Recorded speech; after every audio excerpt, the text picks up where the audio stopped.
We talk a lot about motivation, don't we? But today, let's go deeper. We're going to get into the architecture of real, genuine mental strength.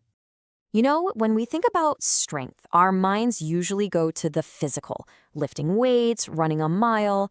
But the source material for this explainer suggests that for most of us, the real weakness isn't in our muscles at all. Now, that sounds like a pretty bold claim, I know, but it's not meant as an insult. Think of it more as a diagnosis of our modern lives. So, what does this weakness really mean? First off, it's absolutely crucial to get this straight. This has nothing to do with your IQ. It's not about how smart you are or how many books you've read. You can be a genius and still have this fundamental weakness. This is it. This is the heart of the issue. The weakness is a weakness in control, the ability to direct your own focus, to manage your own urges, to actually be in the driver's seat of your own mind. And the stakes here are, well, everything. Because if you're not in control of your thoughts, then they start controlling you. And wherever they go, your life is sure to follow. So where does a problem this big even start? Well, it begins with what the source calls the automatic brain. This is that part of us that our modern world has expertly trained to just react, without ever really stopping to think. Think about it. Does this little chain of events look familiar? A buzz in your pocket, and your hand is already reaching for it. A spark of anger, and a sharp word is already on its way out. A random thought pops into your head, and suddenly you're lost down a rabbit hole. These aren't conscious choices. They're reflexes. And we are being trained for this every single day. Mindlessly scrolling through feeds trains us to react. The constant noise around us trains us to be distracted. And getting everything we want instantly trains us to be impatient. This isn't just a collection of bad habits. It's literally a workout regimen for a weaker mind. So, what's the end result of all this training?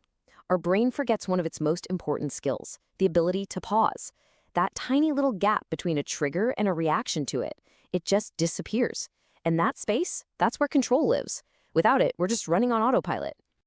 Okay, so if living on autopilot is the problem, what's the solution? What's the goal? Well, it's to build a mind that's defined by discipline, not by its automatic programming.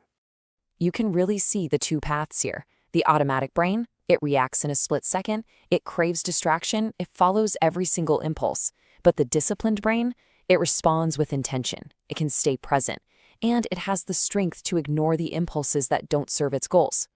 I think this is such a powerful way to reframe things. We might tell ourselves that grabbing our phone or flipping on the TV is just a choice we're making, a form of freedom. But let's be honest, if you can't sit in a quiet room, if you need that noise to feel okay, that's not freedom, it's a dependency. So, how do we get from dependence to freedom? The source gives us a really clear, actionable plan. It's a regimen with 3 specific trainings designed to help you reclaim your mind. But before we jump into the exercises, we have to really understand the goal, the muscle we're trying to build, and it all comes down to the pause. That tiny moment of stillness after something happens, but before you act. That right there, that's the battlefield where mental strength is either won or lost. And here's the workout, the 3 pillars of this whole practice.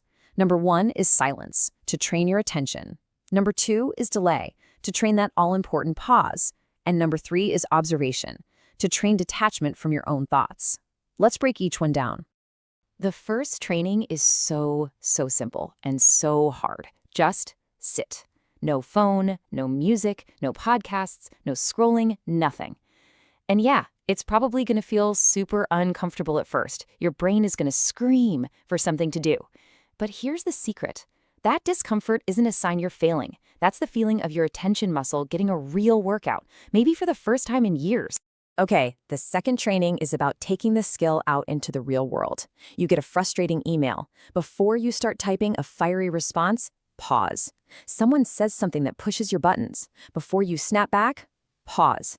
You are deliberately inserting that moment of control back into your life, and that's how you turn an automatic reaction into a thoughtful response. This third one is a bit more advanced, but it might be the most powerful. It's about learning to see your thoughts for what they are. Just signals floating through your awareness, not direct orders. A thought about being anxious pops up. Instead of becoming anxious, you just notice it. Ah, there's a feeling of anxiety. You don't have to obey it, and you don't have to fight it. You just watch it.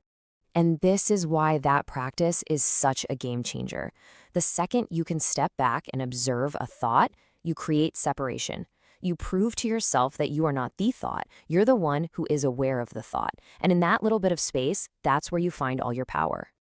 Okay, let's bring this all home.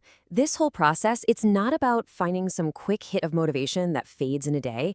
It's about the slow, steady, patient work of building a completely new mental architecture. This really is the best way to think about it. Your brain is a muscle. Every time you resist the urge to check your phone, that's a rep. Every time you choose to pause before you speak, that's a rep. Every time you observe a thought instead of getting swept away by it, that's another rep.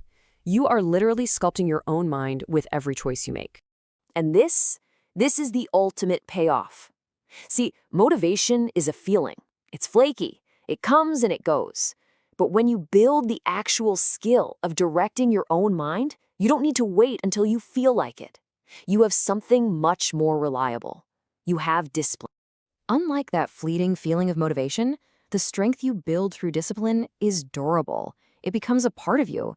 It's an internal resource that's always there, ready for you to draw on, especially when things get tough. Which leaves us with one final and pretty important question. If you do this work, if you reclaim your attention from all the distractions and you reclaim your actions from impulse, you gain this incredible kind of freedom. The freedom to choose how you respond, to choose where you put your focus, to choose the direction of your life. So the only question left is, what will you build with?